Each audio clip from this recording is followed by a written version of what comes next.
پھر عقیدے کی اصلاح بھی کی رسول اللہ صلی اللہ علیہ وسلم نے. اس بارے میں جو روایت آتی ہے ابن عباس رضی اللہ تعالیٰ عنہما سے روایت ہے کہ رسول اللہ صلی اللہ علیہ وسلم جب مکہ آئے تو آپ صلی اللہ علیہ وسلم بیت اللہ میں اس وقت تک داخل نہیں ہوئے جب تک اس میں بت موجود رہے.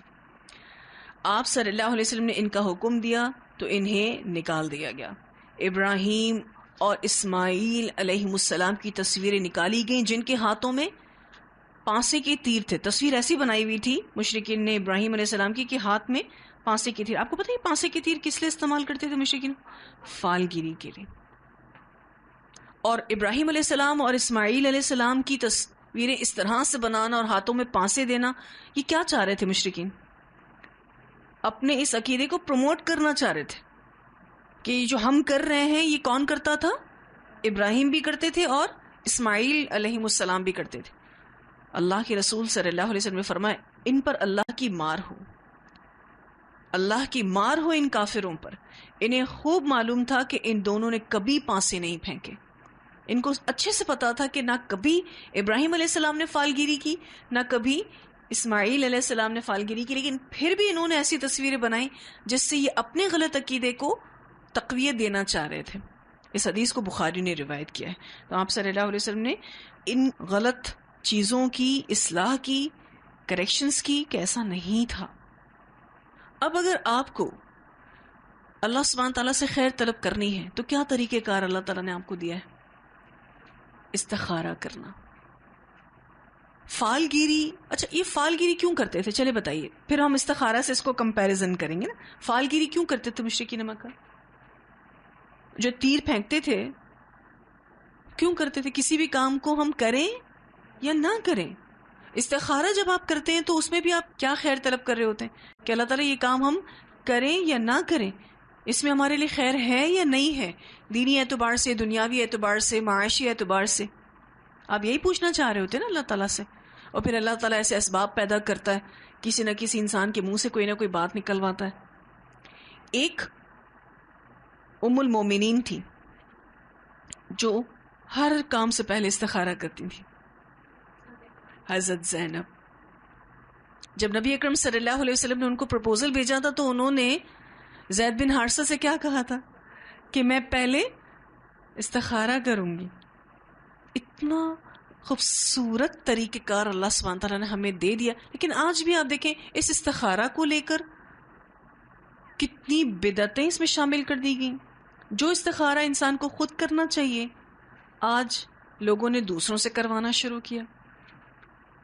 اور اس کا نقصان یہ ہوا، ایک تو خود دین سے دور ہو گئے، دوسرا نقصان دین میں ایک نئی چیز کو شامل کر دیا، تیسرا نقصان کہ کوئی اور ہمارے لیے جو استخارہ کرتا ہے وہ اس شدت کے ساتھ، اس روحانیت کے ساتھ وہ دعا کر ہی نہیں سکتا جو میں اور آپ اپنے لیے کرتے ہیں. کتنا نقصان ہو گیا. اور آج بھی لوگ یہ فالگیری اس اعتبار سے تو نہیں کہ جیسے تیر پھینک کر، لیکن لوگوں سے فیوچر معلوم کرنے کے لیے بھی جا رہے ہوتے ہیں. جو غیب دانی کی دعوے کرنے والے لوگ بیٹھے ہیں آج ان کی دکانیں کیوں چل رہی ہیں؟ کیونکہ لوگ ان کے پاس جا رہے ہیں پوچھنے کے لیے کہ ہمارے نصیب میں اولاد ہے یا نہیں ہے، ہمارے نصیب میں کتنا رزق ہے، ہماری شادی کب ہوگی، ہم یہ کام کاروبار کریں یا نہ کریں. تو جو لا علمی ہے دین سے اس نے مسلمان کو بڑا نقصان پہنچایا ہے. صرف استخارہ کی دعا پر ہی فوکس ہو جاتے ہیں تو ہمیں اس میں جو صیغے استعمال ہوئے ہیں اسی سے پتہ چل جاتا ہے کہ یہ استخارہ کس کو کرنا چاہیے. obviously خود کو کرنا چاہیے. اب ترجمہ کسی کو پتہ ہی نہیں تو یہ سمجھتے ہیں کہ جی استخارہ کسی سے بھی کروایا جا سکتا ہے.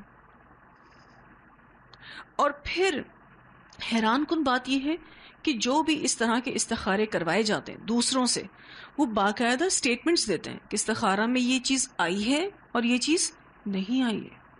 حالانکہ جب کبھی بھی آپ سننا طریقہ پر استخارہ کرتے ہیں تو ایسی سچویشنز پیدا ہونا شروع ہو جاتی ہیں جو آپ کی فیور میں ہوتی ہیں، ایسی باتیں آس پاس سے آپ کو پہنچنا شروع ہو جاتی ہیں جو آپ کی فیور میں ہوتی ہیں، یا پھر ایسی باتیں اس کام سے ریلیٹڈ آتی ہیں جو غیر موافق ہوتی ہیں، سوٹیبل نہیں ہوتی، تو آپ اس کام کو چھوڑ دیتے ہیں.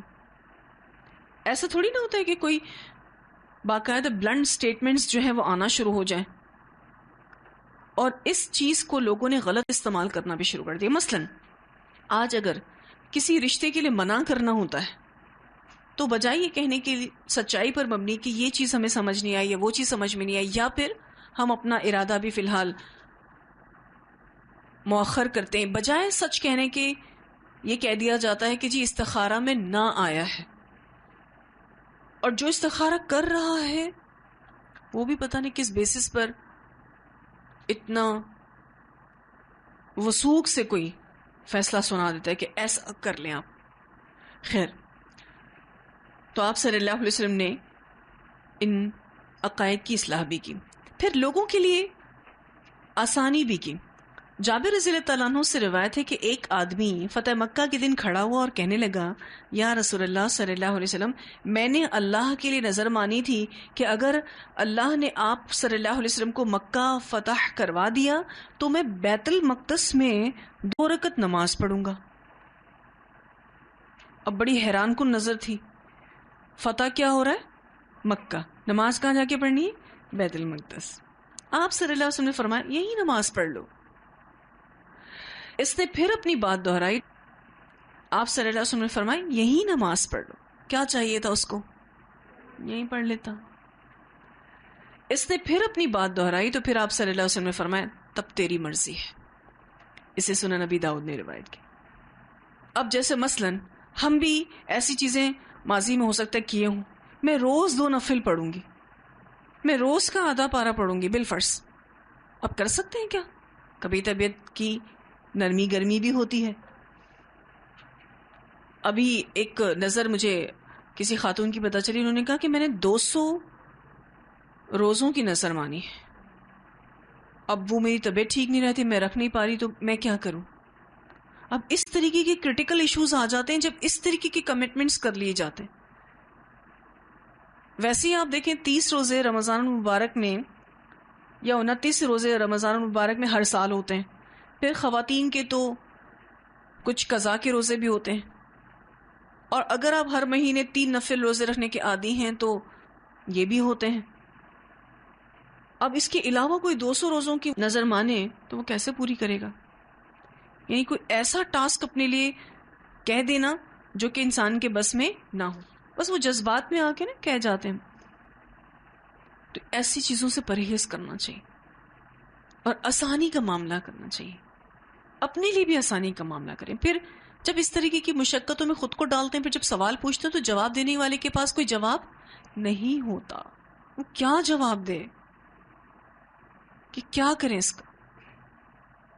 کوئی فقہی ایشو ہوتا ہے، کوئی دینی حکم کے بارے میں کوئی بات ہوتی ہے تو دین اس کے بارے میں بڑا اچھا سا واضح کرتے تھے. لیکن اگر آپ کوئی یہ کہے کہ میں روز روزہ رکھوں، یا کوئی یہ کہے میں اب صوم داؤدی رکھوں گی، اور وہ پھر رکھ نہ سکے. حضرت داؤد نے رکھے تھے، لیکن ہر انسان کو اپنی استطاعت کے بارے میں، اپنی طاقت کے بارے میں پتہ ہے. پھر آپ صلی اللہ علیہ وسلم نے قصدن یعنی ارادتن ایک وضو کے ساتھ کئی نمازیں اور موزوں پر مسح کیا. قصدن اور ارادتن ایسا کیا. کیوں کیا ایسا؟ تاکہ امت کو ایک دلیل مل جائے، ایک آسانی کا معاملہ مل جائے. بریدہ رضی اللہ تعالیٰ عنہ سے روایت ہے کہ نبی اکرم صلی اللہ علیہ وسلم نے فتح مکہ کے دن ایک وضو کے ساتھ کئی نمازیں پڑھی اور موزوں پر مسح کیا. عمر رضی اللہ تعالیٰ عنہ نے کہا، یا رسول اللہ صلی اللہ علیہ وسلم، بلا شبہ آپ صلی اللہ علیہ وسلم نے آج وہ عمل کیا ہے جو کبھی نہیں کیا تھا. آپ صلی اللہ علیہ وسلم نے فرمایا، اے عمر، میں نے ایسا قصدن کیا ہے. اسے مسلم نے روایت کیا ہے تاکہ آپ صلی اللہ علیہ وسلم کی طرف سے ہمیں دلیل مل جائے. ایسا ہوتا ہے جب آپ سفر میں ہوتے ہیں اور اگر آپ کا وضو برقرار ہے تو کتنا آسان رہتا ہے ایک وضو سے کئی نمازیں پڑھنا، بہت آسان ہو جاتا ہے. یہ سفر میں ویسے بھی وضو کرنا اور اس کے لیے پانی تلاش کرنا یا کسی جگہ پر رکنا بہت مشکل ہوتا ہے. پھر ایک واقعہ ہوا تھا کہ ایک عورت نے چوری کی تھی. عروہ بن زبیر رضی اللہ تعالیٰ عنہ سے روایت ہے کہ نبی اکرم صلی اللہ علیہ وسلم کے عہد میں غزوہ فتح مکہ کے موقع پر ایک عورت نے چوری کی. اس کی قوم گھبرائی ہوئی اسامہ بن زید رضی اللہ تعالیٰ عنہما کے پاس سفارش کرانے کے لیے آئی. عروہ رضی اللہ تعالیٰ عنہ کہتے ہیں کہ جب اسامہ رضی اللہ تعالیٰ عنہ نے اس عورت کے بارے میں رسول اللہ صلی اللہ علیہ وسلم سے گفتگو کی تو آپ صلی اللہ علیہ وسلم کا چہرہ مبارک متغیر ہو گیا. یہ کس وجہ سے ہوا تھا؟ غصہ آ گیا آپ صلی اللہ علیہ وسلم. اسامہ بن زید جو تھے، زید بن حارثہ کے بیٹے، آئے سفارش لے کے، ناراض ہوئے آپ صلی اللہ علیہ وسلم اور فرمایا تم مجھ سے اللہ کی قائم کی ہوئی ایک حد میں سفارش کرنے آئے ہو. اسامہ رضی اللہ تعالیٰ نے عرض کیا یا رسول اللہ صلی اللہ علیہ وسلم میرے لیے بخشش کی دعا کیجیے. سمجھ گئے کہ میں کچھ غلط کر گیا ہوں. پھر دوپہر کے بعد آپ صلی اللہ علیہ وسلم نے صحابہ رضی اللہ عنہم کو خطاب کیا. اللہ تعالیٰ کی شایان شان تعریف کرنے کے بعد فرمایا اما بعد، تم میں سے پہلے لوگ اس لیے ہلاک ہوئے اگر ان میں سے کوئی معزز شخص چوری کرتا تو اسے چھوڑ دیتے، کوئی بڑا آدمی کوئی گناہ کرتا، جرم کرتا تو اس کو چھوڑ دیتے تھے، اور اگر کوئی کمزور چوری کرتا تو اس پر حد جاری کرتے تھے. اس ذات کی قسم جس کے قبضے میں میری جان ہے، اگر فاطمہ رضی اللہ تعالیٰ عنہا بنت محمد صلی اللہ علیہ وسلم چوری کر لے تو میں اس کا بھی ہاتھ کاٹ ڈالوں گا. گو کہ حضرت فاطمہ آپ سب جانتے ہیں کہ جنت میں عورتوں کی سردار ہوں گی، وہ ایسا کر نہیں سکتی تھی. لیکن یہ سٹیٹمنٹ نبی اکرم صلی اللہ علیہ وسلم نے اس لیے دیا کہ لوگوں پر یہ بات واضح ہو جائے کہ رسول اللہ صلی اللہ علیہ وسلم سبھی کے ساتھ عدل و انصاف کریں گے، کسی کے ساتھ بھی ناانصافی نہیں ہوگی. پھر رسول اللہ صلی اللہ علیہ وسلم نے اس عورت پر حکم دیا اور اس کا ہاتھ کاٹ دیا گیا. پھر اس عورت نے صدقے دل سے توبہ کر لی، سچے دل سے اس عورت نے توبہ کر لی اور شادی بھی کر لی. اس سے پتہ چلتا ہے کہ اس دور میں لوگ کتنے پازیٹیو ہوا کرتے تھے. مثلا اگر کسی پر حد جاری ہو گئی پھر ایسی عورت کی شادی ہونا بھی ایک محال ہے. اگر ہمارے یہاں پہ اگر کسی پہ کوئی کرمنل ہونے کا داغ ہو تو لوگ اس سے شادی کرنے کے لیے تیار نہیں ہوتے. خیر اس کی شادی بھی ہو گئی. عائشہ رضی اللہ تعالیٰ عنہ کہتی ہیں کہ اس کے بعد وہ عورت میرے پاس آیا کرتی تھی، اسے اگر کوئی ضرورت ہوتی تو میں نبی اکرم صلی اللہ علیہ وسلم سے بیان کر دیتی تھی. اسے بخاری نے روایت کیا. پھر آپ دیکھیں کہ نبی اکرم صلی اللہ علیہ وسلم کے گھر بھی آیا کرتی تھی یہ. تو اس سے آپ کو رسول اللہ صلی اللہ علیہ وسلم کے اخلاق اور آپ کے کردار کے بارے میں بھی اندازہ ہوتا ہے کہ کتنے پازیٹیو تھے رسول صلی اللہ علیہ وسلم. پھر ایک اور بھی حد نافذ کی تھی آپ صلی اللہ علیہ وسلم نے. عبد الرحمن سے مروی ہے کہ میں نے فتح مکہ کے دن نبی اکرم صلی اللہ علیہ وسلم کو دیکھا کہ آپ صلی اللہ علیہ وسلم لوگوں کے درمیان سے راستہ بنا کر گزرتے جا رہے تھے. اچھا یہ بھی بڑی غور طلب بات ہے، لوگوں کے درمیان سے راستہ بنا کے گزرتے جا رہے تھے. اس سے یہ پتہ چلتا ہے کہ اگر کسی کو فوری طور پر نکلنا ہو کسی مجمع سے تو وہ راستہ بنا کر نکل سکتا ہے، اس کو نکالا جا سکتا ہے. مثلا کبھی آپ دیکھتے ہیں سڑک پر آپ کی گاڑی جا رہی ہوتی اور پیچھے سے ایمبولینس کا الارم بج رہا ہوتا ہے کہ آپ جگہ دے دیں، کیونکہ ہمارے ملک میں تو ویسے بھی جو ایمرجنسی ٹریک ہے وہ تو ہے ہی نہیں. حالانکہ دنیا بھر میں ایمرجنسی ٹریکس ہیں، اور ابھی آپ مسجد حرام میں جائیں یا مسجد نبوی میں جائیں، سبھی جگہوں پر آپ کو ایمرجنسی ایگزٹ ملے گا کہ اگر اللہ نہ کرے کسی کے ساتھ کوئی ایشو ہوتا ہے یا کوئی پریشانی ہوتی ہے تو اس کو ایک ایسا مختصر راستہ بنایا گیا ہے جہاں سے ان کو لے جا کے فوری طور پر مدد دی جاتی.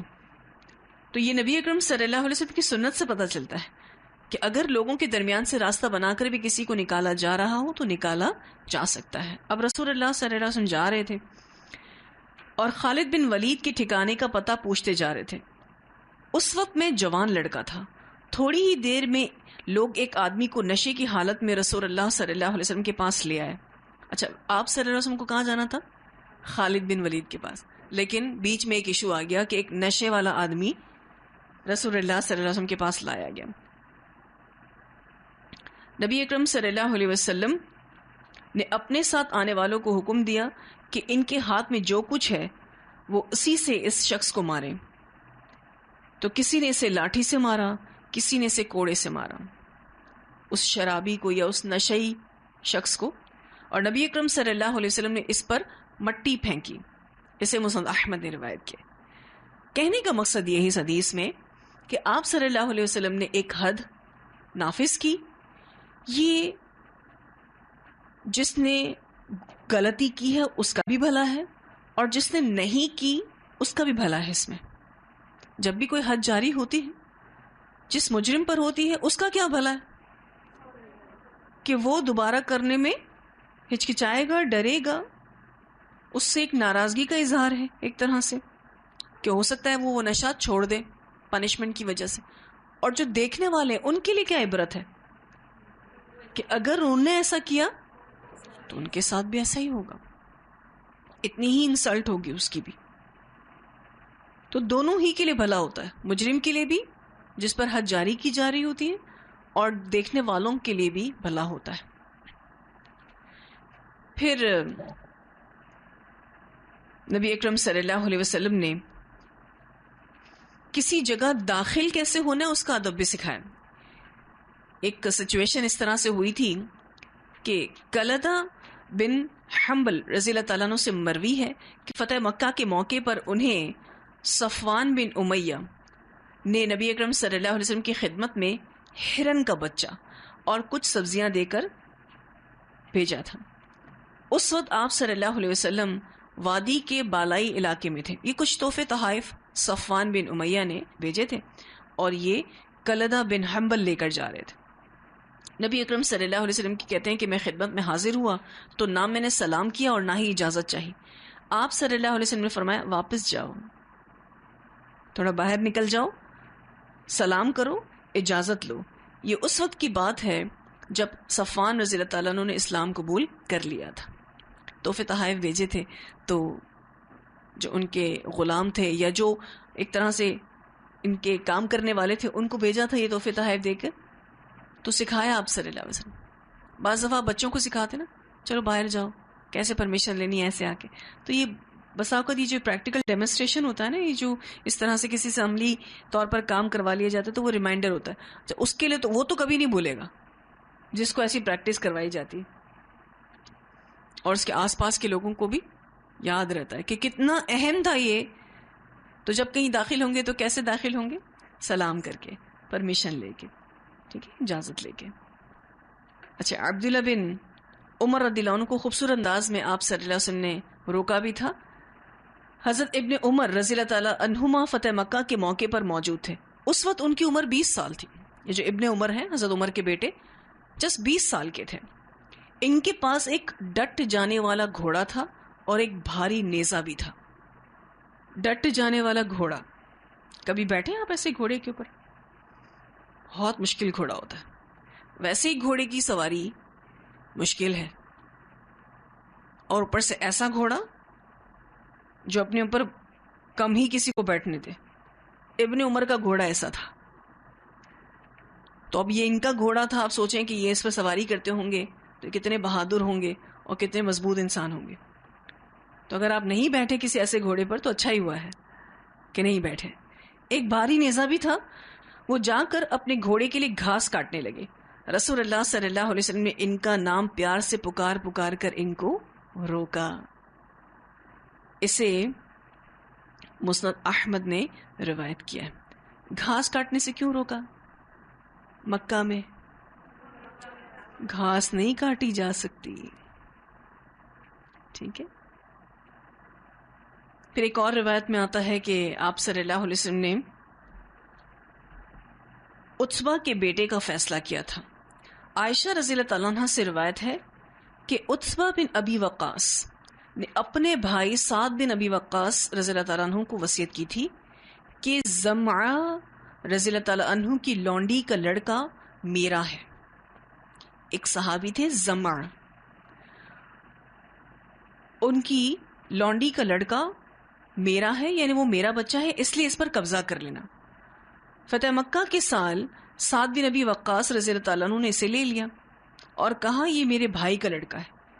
اس کے متعلق وہ مجھے وصیت کر کے گئے، لیکن عبد بن زمعہ نے اٹھ کر کہا کہ یہ میرا بھائی ہے اور میرے باپ زمعہ کی لونڈی کا بچہ ہے اور اسی کے بستر پر پیدا ہوا ہے۔ آخر دونوں یہ مقدمہ لے کر نبی اکرم صلی اللہ علیہ وسلم کی خدمت میں حاضر ہوئے۔ سعد رضی اللہ تعالیٰ عنہ نے کہا کہ یا رسول اللہ صلی اللہ علیہ وسلم، یہ میرے بھائی کا بیٹا ہے اور انہوں نے مجھے وصیت کی ہے کہ میں اس کو اپنے پاس رکھوں۔ عبد بن زمعہ نے کہا کہ یہ میرا بھائی ہے اور میرے باپ کی لونڈی کا لڑکا ہے اور اسی کی بستر پر پیدا ہوا ہے۔ اس پر رسول اللہ صلی اللہ علیہ وسلم نے فرمایا، عبد بن زمعہ وہ تمہارا ہی ہے، یعنی تم ہی اس کے کفیل ہوگے۔ پھر آپ صلی اللہ علیہ وسلم نے فرمایا، بچہ اسی کا ہوتا ہے جس کے بستر پر وہ پیدا ہوا ہو، اور زانی کے لیے پتھر ہے، یعنی سنسار کر دینا۔ تو یہ ایک فیصلہ رسول اللہ صلی اللہ علیہ وسلم نے کیا تھا۔ اچھا جی، ایک اور بھی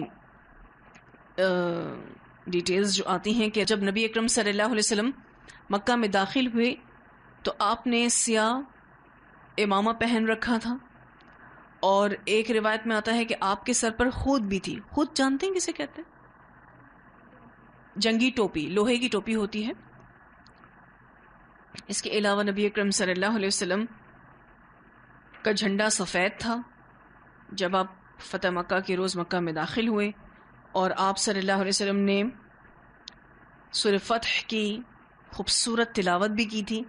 معاویہ رضی اللہ تعالیٰ عنہ کہتے ہیں کہ اگر مجھے لوگوں کے ارد گرد جمع ہونے کا اندیشہ نہ ہوتا تو میں آپ صلی اللہ علیہ وسلم کی طرح خوش الہانی کر کے دکھاتا، یعنی میں بھی ایسا پڑھ کر دکھاتا۔ پھر آپ صلی اللہ علیہ وسلم نے نماز فجر میں سورۃ المؤمنون کی تلاوت کی تھی، اور اس روایت میں آتا ہے کہ جب آپ صلی اللہ علیہ وسلم نے سورۃ المؤمنون کی تلاوت کی اور موسیٰ اور ہارون علیہم السلام کے ذکر پر پہنچے تو آپ کو کھانسی ہونے لگی، تو آپ نے پھر رکوع کر لیا تھا۔ اسے مسند احمد نے روایت کیا۔ اس سے پتہ چلتا ہے کہ اگر کسی امام کو کھانسی شروع ہو جائے تو اسے رکوع میں چلے جانا چاہیے، ایسا نہیں وہ کھانس کھانس کے اس بات کا انتظار کرتا رہے کہ کب اس کی کھانسی بند ہو اور وہ آگے بڑھے۔ ایسا ہو تو رکوع میں چلے جانا چاہیے۔ رسول اللہ صلی اللہ علیہ وسلم کو فتح مکہ کے دن نماز پڑھتے دیکھا گیا۔ آپ صلی اللہ علیہ وسلم کے جوتے آپ صلی اللہ علیہ وسلم کے بائیں جانب رکھے ہوئے تھے۔ اسے سنن ابی داؤد نے روایت کیا ہے۔ یعنی اگر آپ کو نماز پڑھتے وقت جوتے اپنے پاس رکھنے ہیں تو اس کو بائیں جانب رکھیں، اور اگر جماعت ہو رہی ہوتی ہے تو پھر جوتے کہاں رکھے جاتے ہیں؟ دو پیروں کے بیچ میں۔ صحیح۔ فاطمہ رضی اللہ تعالی عنہا کو اپنی وفات کی خبر بھی دی تھی آپ صلی اللہ علیہ وسلم۔ ام سلمہ رضی اللہ تعالیٰ عنہ فرماتی ہیں کہ نبی اکرم صلی اللہ علیہ وسلم نے فتح مکہ کے سال یا شاید دن فاطمہ رضی اللہ تعالیٰ عنہا کو بلایا اور ان کے کان میں سرگوشی کی، وہ رونے لگی، پھر دوبارہ سرگوشی کی تو وہ ہنسنے لگی۔ ام سلمہ فرماتی ہیں کہ میں نے آپ صلی اللہ علیہ وسلم کی وفات کے بعد فاطمہ رضی اللہ تعالیٰ عنہ سے پہلے رونے اور بعد میں ہنسنے کی وجہ پوچھی۔ اب آپ دیکھیں کہ یہ بھی ام سلمہ کا کیسا حلم ہے، ورنہ عمومی طور پر خواتین کیا چاہتی کہ فوری طور پر اس بات کے بارے میں پوچھ لیا جائے، لیکن اگر حضرت فاطمہ نے بتایا نہیں تھا اس وقت تو سب خاموش رہے کہ بتانے والی بات نہیں ہوگی، باپ بیٹی کے درمیان کوئی بات ہے۔ لیکن جب آپ صلی اللہ علیہ وسلم وفات پا گئے تو اب وہ معلوم کرنا چاہ رہی تھی کہ ایسی کیا بات تھی کہ پہلے آپ روئیں اور بعد میں آپ ہنسیں۔ تو انہوں نے فرمایا، پہل آپ صلی اللہ علیہ وسلم نے مجھے اپنی وفات کی خبر دی جسے سن کر میں رونے لگی۔ پھر فرمایا، جنت میں مریم بنت عمران کے علاوہ تمام عورتوں کی سردار تم ہوگی۔ یہ سن کر میں ہنسنے لگی۔ اسے سنن ترمذی نے روایت کیا ہے۔ پھر میں نے آپ سے کل ایک واقعے کا ذکر کیا تھا کہ حضرت ابو بکر صدیق کے جو والد تھے ابو قحافہ، وہ اسلام قبول کر گئے تھے۔ اس بارے میں بھی کچھ مزید تفصیلات آتی ہیں۔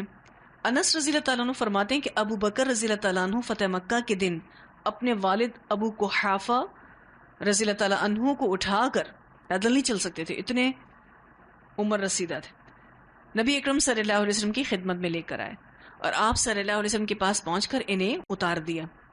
نبی اکرم صلی اللہ علیہ وسلم نے ابو بکر کے اعزاز کا خیال رکھتے ہوئے فرمایا، اگر بزرگوں کو گھر میں ہی رہنے دیتے تو ہم خود ان کے پاس چلے جاتے۔ ابو قحافہ رضی اللہ تعالیٰ عنہ نے اسلام قبول کر لیا۔ اس وقت ان کی داڑھی اور سر کے بال سفید ہو چکے تھے، اور آتا ہے سغامہ نامی بوٹی کی طرح، یعنی بہت زیادہ سفید نہیں ہو جاتے، بالکل ایسے نبی اکرم صلی اللہ علیہ وسلم نے فرمایا ان کا رنگ بدل دو، یعنی اس کو ڈائی کر لیا جائے، لیکن کالا رنگ کرنے سے پرہیز کرنا. اسے مسند احمد نے روایت کیا ہے. اب وہ فزیکلی بھی بہت زیادہ بوڑھے نظر آ رہے تھے اور سامنے سے جو ان کا اپیرینس تھا جیسا وہ نظر آ رہے تھے تو بہت ہی زیادہ کمزور. تو رسول اللہ صلی اللہ علیہ وسلم نے فرمایا ان کے بالوں کو اگر تھوڑا رنگ دیا جائے تو اس سے ان کا جو لک ہے وہ تھوڑا طاقتور محسوس ہوگا. تو مسلمان کیسا نظر آنا چاہیے؟ طاقتور نظر آنا چاہیے. اس وجہ سے پھر جس دن مکہ فتح ہوا کوئی مال غنیمت ہاتھ نہیں لگا، کوئی مال غنیمت ہاتھ نہیں لگا. سب سے بڑی غنیمت کیا تھی؟ مکہ فتح ہو گیا تھا. سب سے بڑی غنیمت ہی یہی تھی کہ مکہ فتح ہو گیا، لیکن اس دن مال غنیمت کوئی ہاتھ نہیں آیا تھا. پھر آپ صلی اللہ علیہ وسلم اپنی والدہ کی قبر کی زیارت کے لیے بھی گئے تھے. بریدہ رضی اللہ تعالیٰ عنہ سے مروی ہے کہ رسول اللہ صلی اللہ علیہ وسلم نے غزوہ فتح کیا تو قبروں کی طرف نکلے. جب آپ صلی اللہ علیہ وسلم اس کے قریب ہوئے تو بیٹھ گئے، گویا کہ آپ صلی اللہ علیہ وسلم بیٹھ کر کسی انسان سے باتیں کر رہے ہوں. آپ صلی اللہ علیہ وسلم رو رہے تھے. عمر بن خطاب رضی اللہ عنہ آپ صلی اللہ علیہ وسلم کے پاس آئے اور کہا آپ صلی اللہ علیہ وسلم کیوں رو رہے ہیں؟ اللہ مجھے آپ صلی اللہ علیہ وسلم پر قربان کرے. آپ نے فرمایا میں نے اپنے رب سے اپنی والدہ کی قبر کی اجازت مانگی تو مجھے اجازت دے دی گئی. پھر میں نے ان کے لیے بخشش کی دعا کرنے کی اجازت مانگی تھی لیکن مجھے اجازت نہیں ملی. پھر فرمایا میں نے تمہیں 3 چیزوں سے منع کیا تھا.